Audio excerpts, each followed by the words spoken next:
भारत के पास thorium based reactor बनाने की क्षमता मौजूद थी, भारत क्यों नहीं बना पाया? दुबई की, सऊदी अरब की, और वही हमारे पास ज्योग्राफी मौजूद है राजस्थान की, भारत क्यों नहीं खोज पाया?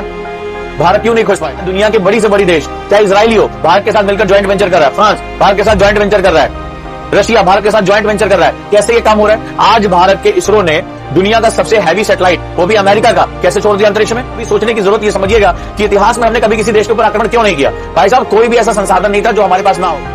नेता भी है, अधिकारी भी है, बिजनेसमैन भी है, सबका अपना काम चल रहा है। ठीक है, जब ये पकड़े जाते हैं तो इनकी संपत्तियों में इतने जीरो लगे होते हैं कि एक आम जनता जो है 10 बार उंगली पर रख के गिनती, भगवान कितने जीरो बनते हैं। हम तो इतना हमारे स्कूल में नहीं पढ़ाया गया था। शांति बिल्कुल लगातार गवर्नमेंट के लिए बहुत बड़ा ये है, टर्निंग पॉइंट है। टेक्नोलॉजी का सबसे बड़ा बिल माना जा रहा है शांति बिल।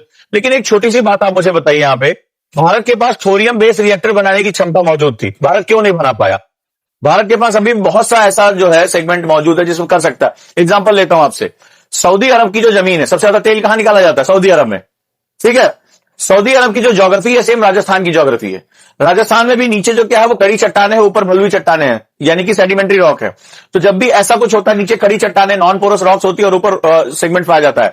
राजस्थान का इलाका ये तय हो चुका है कि पहले राजस्थान समुद्र के अंदर डूबा हुआ था, यानी उसमें मरीन फॉसिल्स पाए जाएंगे। जब ये फॉसिल्स, याद रखिएगा, जब ये निक्षेप दबते हैं, इनका मेटामॉर्फिज्म होता है, रूपांतरण होता है, तो किसमें कन्वर्ट हो जाते हैं? ये फॉसिल ऑयल्स में कन्वर्ट हो जाते हैं, यानी पेट्रोलियम में ये कन्वर्ट हो जाएंगे। ठीक है, सेम वही हमारी जो है ज्योग्राफी है दुबई की, सऊदी अरब की, और वही हमारे पास ज्योग्राफी मौजूद है राजस्थान की। भारत क्यों नहीं खोज पाया? भारत क्यों नहीं खोज पाया? क्या due to the lack of technology और due to lack of the technological will power, due to the lack of political will power? शायद बहुत बड़ा रीजन ये हो सकता है कि पॉलिटिकल विल पावर की आपको बहुत कमी नजर आ रही है। हमें इंपोर्ट एक्सपोर्ट करने में बहुत मजा आता है, इससे हमारे बहुत बड़े जो है सिस्टम को बहुत बड़ा एक बीच में लाभ मिलता है इंपोर्ट एक्सपोर्ट करने में। आज यही भारत डिफेंस टेक्नोलॉजीज में कैसे आगे बढ़ रहा है?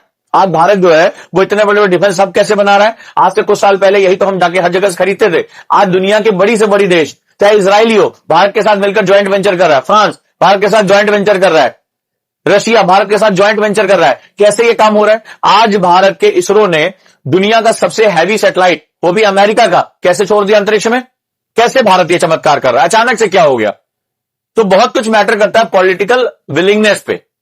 ये बात हम भारतीयों को न पढ़ाई जाती है न बताई जाती है, क्योंकि हम ये आपस में फंसे रहेंगे, हम अपना जो है चीजें करते रहेंगे। हमें नहीं समझ में आएगा कि हमारे पास प्रकृति ने भर भर के जो है वो चीजें दी हैं। और इसका सबसे बड़ा, ये बात विज्ञान की नहीं है, ये बात हमारे इतिहास की है। एक तो हमें गलत इतिहास पढ़ाया जाता है, हम अंग्रेजों का इतिहास पढ़ के घूमते हैं। उसमें दूसरा सबसे बड़ी समस्या यह है कि हमें अपने इतिहास पर गर्व करना नहीं सिखाया जाता है, और यही कारण है कि हम अपनी चीजों से सीख नहीं पाते। हम जैसे अपने इतिहास की तरफ जाते हैं, भारत में एक बहुत बड़ा वर्ग है जो अपने आप को सो कॉल इंटेलिजेंट वर्ग कहता है, इंटेलिजेंसिया वर्ग कहता है। सबसे बड़ा दुश्मन भारत का वही है जो अपने आप को इंटेलिजेंट कहता है और पश्चिमी चीजों को, वेस्टर्न पावर्स को अपनी जो है वो बपौती समझता है। वो समझता है कि हम वहीं से निकल कर आए। तो वो भारतीयता की चीजों को क्या करता है? कमतर मानता है। भारत को प्राचीन समय से ही आर्यावर्त कहा गया है, भारत को जम्बू द्वीप कहा गया है। भारत इतना बड़ा क्षेत्र है, समस्त गुणों से भरा हुआ है। कभी सोचने की जरूरत, ये समझिएगा कि इतिहास में हमने कभी किसी देश के ऊपर आक्रमण क्यों नहीं किया। भाई साहब, कोई भी ऐसा संसाधन नहीं था जो हमारे पास ना हो। आज तक आप लोगों को ये पता होगा कि सारा का सारा जो है रेयर अर्थ मटेरियल कहां पाया जाता है? चाइना में। यही था ना आपको पता? भारत में कुछ नहीं होता है। लेकिन आज आपको ये बात पता चली कि रेयर अर्थ मटेरियल में भी भारत तीसरे नंबर पर है दुनिया में डिपॉजिट्स में। तीसरे नंबर पर होने के बावजूद ऑस्ट्रेलिया से ज्यादा, अमेरिका से ज्यादा डिपॉजिट हमारे पास, उसके बाद भी हम अपनी बैटरीज के लिए क्या होता है? चाइना के ऊपर डिपेंडेंट है। ऐसा नहीं है। आप कभी भी राजस्थान की ज्योग्राफी पढ़िएगा और जो है सऊदी अरब की ज्योग्राफी पढ़िएगा, दोनों की ज्योग्राफी आपको सेम मिलाई पड़ेगी। यानी राजस्थान के अंदर जो हमारे पेट्रोलियम उत्पाद हैं उनकी बहुत संभावना है, मगर उसकी जो है वो प्रॉपर इमेज सेंसिंग की जाए, उसको विलिंगनेस के साथ उसको देखा जाए, तो बहुत संभावना है कि हम जो है वो मटेरियल निकाल सकते हैं, हम अपने लिए एक्सट्रैक्ट कर सकते हैं। लेकिन जो मजा बाहर अंदर में हो रहा है वहां कहां और कहीं मिलेगा? ये जो है सबसे बड़ा खतरनाक हमारे देश का जो है पॉलिटिकल विलिंगनेस ना होना, अपने बारे में जानकारी ना होना, जो इस तरह से जो है विद्वान लोगों का मिसिंग हो जाना, ये बहुत बड़ा जो है हमारे पास सेगमेंट था। आप अंदाजा लगाइए, आज हम छोटे छोटे देशों से यूरेनियम मांगते घूम रहे हैं। न्यूक्लियर सप्लायर ग्रुप के आज तक हम सदस्य नहीं बन पाए, लेकिन वही भारत में थोरियम की मात्रा भरी पड़ी है। हम थोरियम बेस्ड रिएक्टर बना लेते तो आज हम सस्ती बिजली दे पाते कि नहीं दे पाते? बहुत क्लियरली आज हम क्लीन एनर्जी दे पाते। तो प्रकृति ने हमें संसाधन भर भर के दिए हुए हैं, हम कितना इस्तेमाल कर पा रहे हैं सोचने की बात है। तो संसाधन जमीन के नीचे होने से कुछ नहीं होगा जब तक आप उसको यूटिलाइज ना कर पाए। बहुत छोटा सा एग्जांपल देता हूं, भारत में गोंडवाना लैंड का हिस्सा है। छोटी सी एक बात आपसे कहता हूं, ये भूगोल में तो आपको कोई भी स्टूडेंट जानता है कि प्राचीन हमारा जो प्रायद्वीपीय भारत है, जो हमारा जो है छोटा नागपुर का पठान तक का रीजन है, वो हमारा प्रायद्वीपीय भारत का हिस्सा रहा। प्रायद्वीपीय भारत का हिस्सा जो है गोंडवाना क्रम की चट्टानों से निकल कर आया है। गोंडवाना क्रम की चट्टानें यानी कार्बोनिफेरस युग की चट्टानें, सबसे बेहतरीन कोयला पाया जाता है। लेकिन आप अंदाजा लगाएंगे भारत अपना ज्यादा से ज्यादा बेहतरीन कोयला बाहर से आयात करता है। सबसे पुरानी चट्टानें हमारे पास होने के बावजूद भी हम बाहर से कोयला आयात करते हैं। ऐसा क्यों? ऐसा इसलिए कि कोयला तो जमीन के नीचे मौजूद है, लेकिन हमने टेक्नोलॉजी जो है, अंग्रेज जो टेक्नोलॉजी छोड़कर गए, हमने आजादी के बाद तक भी सालों तक वही टेक्नोलॉजी को कंटिन्यू किया। हमें डीप ड्रिलिंग नहीं आती है, हम गहरे से कोयला नहीं निकाल पाते, इसीलिए जो एंथ्रेसाइट जैसे कोयला है उसको हमें ऑस्ट्रेलिया से मंगाना पड़ता है। देश के अंदर सबसे पुराना भूभाग होने के बावजूद भी हमें कोयला मंगाना पड़ता है, क्योंकि कोयला मिनिस्ट्री पे ऐसे ऐसे लोग बैठे हुए हैं, ऐसे ऐसे अधिकारी बैठे हुए हैं जिन्हें कोयले का का भी नहीं पता है, और वो बस क्या होता है, कागजों पर उनका सारा काम होता है।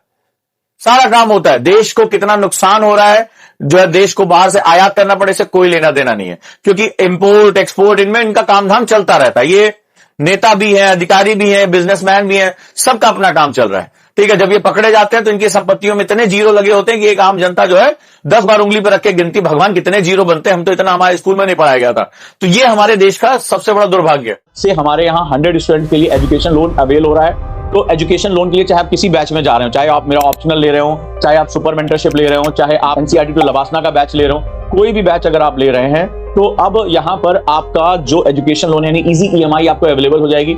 वो जो एजुकेशन लोन है उसका जो 1 साल का जो इंटरेस्ट आता है वो एकेडमी बियर करेगी। आपके लिए फर्स्ट मंथ की ईएमआई जो है वो 0 डाउन पेमेंट पे रहेगी, यानी आपको कोई एडवांस नहीं देना है। 1 महीना पढ़ लेने के बाद आपको पहली ईएमआई आपकी शुरू होगी। इतना इजी कर दिया है। ऐसे 100 स्टूडेंट को मैं सर्व करा रहा हूं। आप आज ही तत्काल फोन कर देंगे 8750711122 या 8750711133, याद रखिएगा।